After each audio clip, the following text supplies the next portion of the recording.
Começa agora o Revista TST, o programa do Tribunal Superior do Trabalho com as notícias que marcaram a semana. E o Revista TST continua sendo feito de casa para garantir a saúde e segurança de toda a nossa equipe. Veja agora o que preparamos para a edição de hoje. Rescisão contratual de bancária durante paralisação da categoria é nula. Motorista demitido por deixar de renovar CNH não vai receber férias e 13º salário proporcionais. Auxiliar de limpeza de hospital receberá indenização por ter perfurado o dedo com agulha. Justiça do Trabalho aumenta a produtividade em quase 25%. E ainda, Semana Nacional da Conciliação e Execução Trabalhista é realizada em todo o país.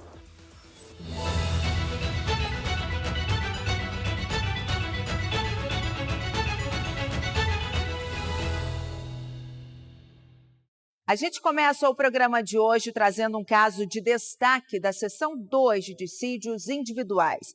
Uma empresa de bebidas foi condenada a indenizar uma empregada pelo extravio da carteira de trabalho. Veja os detalhes na reportagem.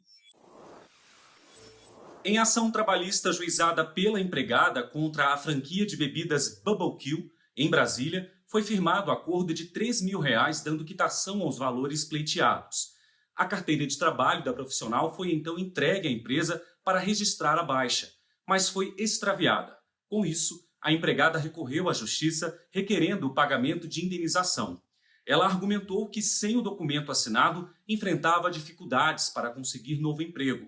Ao analisar o caso, o juízo de primeiro grau fixou o valor de R$ 2.500 como indenização pelo descuido da empregadora com o documento.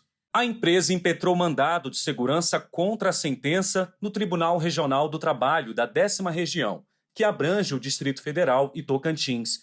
O argumento foi que o acordo homologado em juízo faria coisa julgada. Mas o TRT manteve o entendimento de primeiro grau e extinguiu o processo. O caso chegou ao Tribunal Superior do Trabalho após recurso da franquia da rede Bubble Kill. O relator do processo na seção 2 de dissídios individuais, ministro Agra Belmonte, ressaltou que o mandado de segurança é cabível somente nas hipóteses em que o impetrante está prestes a sofrer prejuízos irreparáveis, desde que não exista recurso próprio com fim específico. Segundo o relator, esse entendimento só é superado quando a situação justificar a atuação imediata em favor do jurisdicionado, em razão de anormalidade, o que não é o caso. O ministro ressaltou que, embora a indenização seja uma imposição condenatória, não prevista na sentença de homologação do acordo, esse obstáculo processual é intransponível. Ele disse ainda que, ao invés de ajuizar agravo de petição, a empresa deveria ter primeiro interposto agravo de instrumento contra a decisão monocrática que estabeleceu a indenização. Por isso, a SDI 2 rejeitou o recurso da franquia Bubble Kill, ficando mantida a indenização pelo extravio da carteira de trabalho da empregada. A decisão foi unânime. Está disponível no site do TST o calendário de sessões telepresenciais dos órgãos judicantes. Para conferir, acesse tst.jus.br. E depois do intervalo, os principais julgamentos das turmas do TST.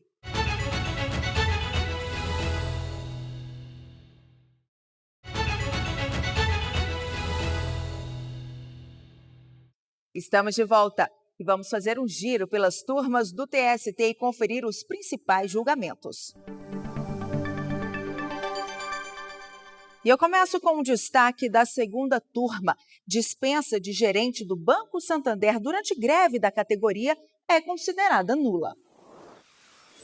Segundo testemunhas ouvidas no processo, a gerente não havia aderido à greve. Por isso, o banco alegava que a dispensa era válida. Mas, ao declarar a nulidade da rescisão, o juízo de primeiro grau enfatizou que a Lei 7.783 de 1989, conhecida como Lei de Greve, suspende o contrato de trabalho durante a paralisação, justamente para evitar que o empregador dispense empregado sem justa causa como forma de inibir o movimento. O Tribunal Regional do Trabalho da 12ª Região em Santa Catarina manteve a sentença.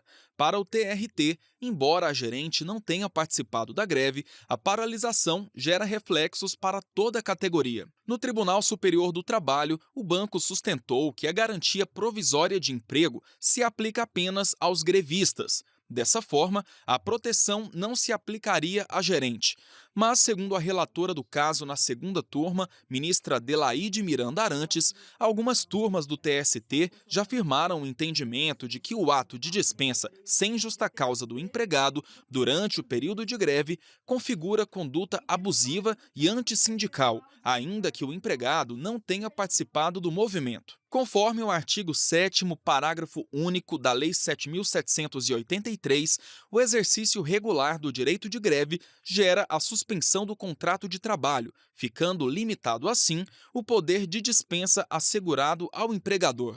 Assim, a segunda turma manteve a invalidade da dispensa da gerente do Santander. A decisão foi unânime. Um motorista demitido por deixar de renovar a CNH não vai receber férias nem 13º salário proporcionais. A decisão é da quarta turma. O motorista alegou ter sido dispensado sem qualquer falta que justificasse a demissão.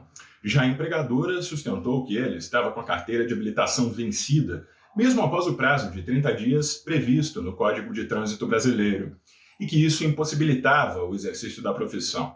Segundo a empresa, o empregado foi alertado várias vezes para renovar o documento, mas nada fez, o que caracterizou falta de zelo. O Tribunal Regional do Trabalho da 4ª Região, no Rio Grande do Sul, considerou a dispensa por justa causa legítima, mas entendeu que as férias e o 13º proporcionais deveriam ser pagos. O regional entendeu que a Convenção 132 da Organização Internacional do Trabalho, a OIT, garante ao trabalhador o direito às férias proporcionais, independentemente do motivo da rescisão contratual. O caso chegou ao TST e o relator do recurso da empresa na quarta turma, ministro Caputo Bastos, afirmou que o tribunal solucionou a questão por meio da súmula 171, estabelecendo que mesmo após a edição da Convenção 132 da OIT, o empregado dispensado por justa causa não tem direito às férias nem ao 13º proporcionais. A decisão foi unânime. A sétima turma decidiu que uma auxiliar de limpeza de um hospital deve ser indenizada por ter perfurado o dedo com uma agulha durante a coleta de lixo. E esse é o nosso último destaque de hoje. No processo, a empregada disse que a perfuração ocorreu durante o descarte incorreto de agulha utilizada em paciente do hospital. Ela alegou que após o acidente, tomou um coquetel anti-HIV com fortes efeitos colaterais. Por esse motivo, pediu o pagamento de indenização por dano moral pela Ecomax, prestadora de serviços de limpeza do hospital. O Tribunal Regional do Trabalho da 2ª Região, em São Paulo, reformou a sentença e condenou a empresa ao pagamento de R$ 8.000 de indenização. O entendimento foi o de que a culpa da prestadora é inequívoca, pois os equipamentos de proteção individual fornecidos não foram suficientes para evitar o dano à integridade física da auxiliar. Ainda de acordo com a decisão, o dano moral diz respeito ao sofrimento e à angústia decorrentes do risco de contaminação por doenças graves. No Tribunal Superior do Trabalho, a condenação da prestadora de serviço foi mantida. De acordo com o relator do recurso da empresa na 7ª turma, ministro Cláudio Brandão, o caso não tem transcendência econômica, social, política e jurídica, requisito para o exame. Ele destacou ainda o fornecimento de EPIs inadequados pela empresa. A parte sustenta que, no caso, não houve culpa do empregador e, portanto, não ser devida à indenização. Exame de transcendência econômica, fixado da causa R$ 10.000, não alcançado o patamar por esta corte, fixado por esta turma, fixado. Não há aparente contrariedade à súmula, orientação jurisprudência atual, notória e reiterativa. E também destaco que nessa hipótese acarretaria violação em contrariedade ao 126, diante do registro fático feito pela Corte Regional quanto à culpa caracterizada pelo fornecimento de EPIs não adequados. Desse modo, a 7ª turma do TST rejeitou o recurso de revista da Ecomax Prestação de Serviços. contra a condenação ao pagamento de indenização à empregada. E no próximo bloco, Semana Nacional da Conciliação e Execução Trabalhista é realizada em todo o país.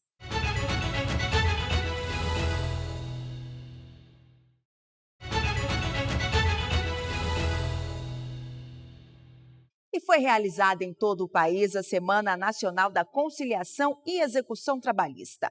O evento buscou promover o maior número de soluções de conflitos trabalhistas por meio da conciliação, além de garantir a efetiva quitação dos débitos reconhecidos em juízo. Com o slogan Cada Solução, um Recomeço, pela primeira vez as Semanas da Conciliação e da Execução Trabalhistas foram realizadas em conjunto em todo o Brasil. A presidente do Tribunal Superior do Trabalho e do Conselho Superior da Justiça do Trabalho, ministra Maria Cristina Peduzzi, lembrou as dificuldades enfrentadas durante a pandemia e destacou o empenho que se fez necessário para superá-las. A realização da Semana Nacional da Conciliação, e Execução Trabalhista, por meio de empreendimento comum entre o Conselho Superior da Justiça do Trabalho, o TST e o Coleprecor, constitui medida inteligente, prática e eficiente para justo otimizar a utilização de recursos e esforços, em especial para enfrentar os desafios impostos pela pandemia da Covid-19. Então, a dedicação, a diligência e o empenho aplicados para a sua realização refletem alguns dos valores mais prestigiados pela atual direção do Conselho Superior da Justiça do Trabalho, que é a eficiência e a busca pela pacificação social, pela integração e pela cooperação entre todas as instâncias da Justiça do Trabalho. Promovido pelo CSJT, em parceria com o TST e os 24 Tribunais Regionais do Trabalho, o evento ocorreu de 20 a 24 de setembro e bateu mais um recorde. Arrecadou mais de 1 bilhão e 800 milhões de reais em processos na fase de execução, quantia que garantiu direitos já reconhecidos em juízo que aguardavam solução definitiva. Quase 8.000 acordos foram homologados em audiências de conciliação e o valor deles ultrapassou a marca de 400 milhões de reais. Foram realizados ainda 386 leilões, que movimentaram mais de 116 milhões e 230 mil reais. No total, quase 287 mil pessoas foram atendidas. Os dados das atividades de execução foram atualizados diariamente e puderam ser acompanhados pelo executômetro no portal da Comissão Nacional de Efetividade da Execução Trabalhista.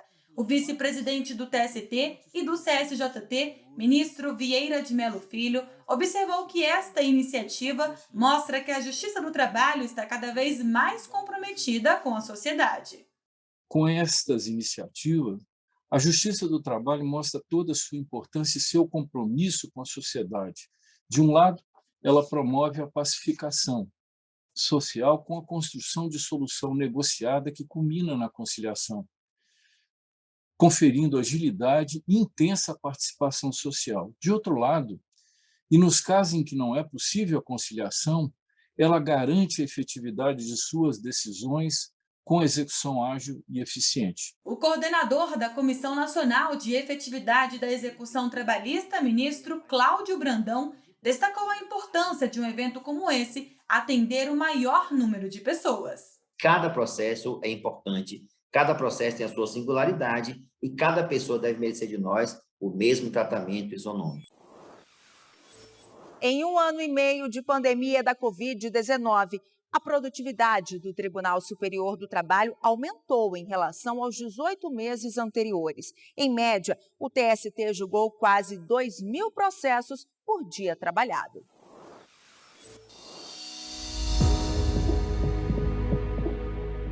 De repente, a nossa vida mudou. A rotina de trabalho com os colegas, reuniões, sessões de julgamento, tudo passou a ocorrer de maneira remota. Um período marcado por muito trabalho e resultados significativos. Em 1 ano e meio de pandemia da Covid-19, a produtividade do Tribunal Superior do Trabalho aumentou quase 25% em comparação com os 18 meses anteriores. O trabalho de ministros e servidores não parou. O TST julgou, em média, 1.700 processos por dia, quase 250 por hora de trabalho. A Justiça do Trabalho tem acompanhado as mudanças nas relações de trabalho alavancadas pela pandemia da Covid-19 e se adequado às novas realidades, modernizando a sua atuação para atender a sociedade sempre de forma célere e eficiente. O TST demonstrou, ao longo do período, seu compromisso com a sociedade, mantendo os serviços, operados com qualidade. Desde abril de 2020, foram mais de 640 sessões de julgamentos telepresenciais realizadas. Mesmo à distância, o tribunal continuou investindo na qualificação profissional de servidores e magistrados. Foram realizados cerca de 240 cursos de capacitação e aperfeiçoamento, promovidos pelo próprio TST, e mais de 60 conduzidos por instituições externas. O número de participantes passou de 8.400. Os investimentos em tecnologia também não pararam. Vários sistemas, como o gabinete eletrônico, a secretaria eletrônica, o plenário eletrônico, o sistema de gestão de processos Bem-TV e o processo judicial eletrônico, o PJE, foram aperfeiçoados. Também foi implementado o balcão virtual para atendimento das partes de forma virtual. Olá, bom dia. Meu nome é Alex, da Secretaria da 5ª Turma. Em que posso te ajudar? E eu destaco que o treinamento de servidores para operar as ferramentas digitais e fazer a gestão do trabalho remoto e a capacitação na produção de provas digitais e o balcão virtual que foi implementado em 2021, ele permite também ao público externo ser atendido por videoconferência para comunicação com as secretarias das unidades judiciárias. Aos poucos, o trabalho presencial vai sendo retomado, com o legado construído durante mais de um ano de atividades remotas. Tivemos que aprender e reaprender muitas coisas. O mundo mudou e certamente nós não somos mais os mesmos. O isolamento social provocou, inclusive, reflexão sobre forma de viver, de conviver, de ser, os conceitos de bem-estar coletivo, de colaboração, de empatia pelo próximo ganharam força. O uso da tecnologia e dos sistemas implementados neste período, eles permanecerão, pelo menos parte, em grande, substancial parcela, na medida que eles ampliaram horizontes e nos permitiram, como já aqui tão bem destacado, inclusive aumentar a nossa produtividade. As sessões híbridas também são uma realidade, que imagino permanecerão, porque elas encurtam distâncias, permitem a participação e sustentação oral de advogados de qualquer parte do país. Se não houver nenhuma outra intervenção, eu agradeço o trabalho e a atenção de todos os colegas e declaro encerrada esta sessão. E veja outras notícias que marcaram a semana. Está no ar a pesquisa de satisfação 2021 realizada pelo TST. Podem participar advogados, partes de processos judiciais, membros do Ministério Público, estudantes de direito e o público em geral. O questionário está disponível na página da Ouvidoria e poderá ser respondido pela internet até 30 de novembro. O levantamento vai medir o grau de satisfação do público externo em relação aos serviços prestados pelo TST. Serão avaliados 5 temas: atendimento prestado pelos servidores e colaboradores, instalações físicas do edifício sede do TST, prestação jurisdicional, serviços online e comunicação do tribunal. Acesse tst.jus.br. Foi realizada correição ordinária no Tribunal Regional do Trabalho da 12ª Região, em Santa Catarina.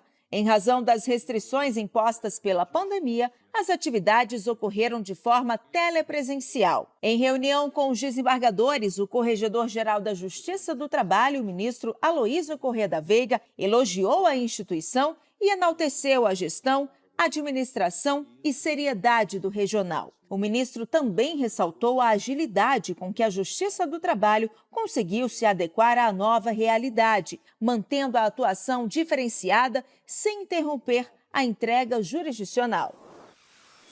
Estão abertas as inscrições para o 6º Seminário Internacional do Programa Trabalho Seguro, que este ano terá como tema a construção do trabalho seguro e decente em tempos de crise, prevenção de acidentes e doenças ocupacionais. O evento é promovido pelo Programa Nacional de Prevenção de Acidentes de Trabalho da Justiça do Trabalho e será realizado entre os dias 18 a 22 de outubro, com transmissão ao vivo pelo canal oficial do TST no YouTube. Inscrições no site csjt.jus.br. O Tribunal Superior do Trabalho é um dos 37 finalistas do Prêmio Nacional de Comunicação e Justiça, uma iniciativa do Fórum Nacional de Comunicação e Justiça. Com o podcast Trabalho em Pauta, o TST concorre na categoria de mídia radiofônica. O Trabalho em Pauta é uma produção da Coordenadoria de Rádio e TV vinculada à Secretaria de Comunicação Social do TST. O informativo semanal aborda temas atuais e relevantes relacionados ao mundo do trabalho, com a participação de especialistas. A premiação será no dia 22 de outubro, com exibição pelo canal do Fórum Nacional de Comunicação e Justiça no YouTube. O ponto facultativo do dia 28 de outubro, referente à comemoração do Dia do Servidor Público no Tribunal Superior do Trabalho, foi transferido para 29 de outubro, sexta-feira. Com isso, os prazos com início ou término no dia 29 ficarão automaticamente prorrogados para 3 de novembro, quarta-feira. E a edição de hoje termina aqui. Essas e outras notícias do Tribunal Superior do Trabalho você também pode acompanhar no site e redes sociais do TST. Muito obrigada pela sua companhia e até semana que vem.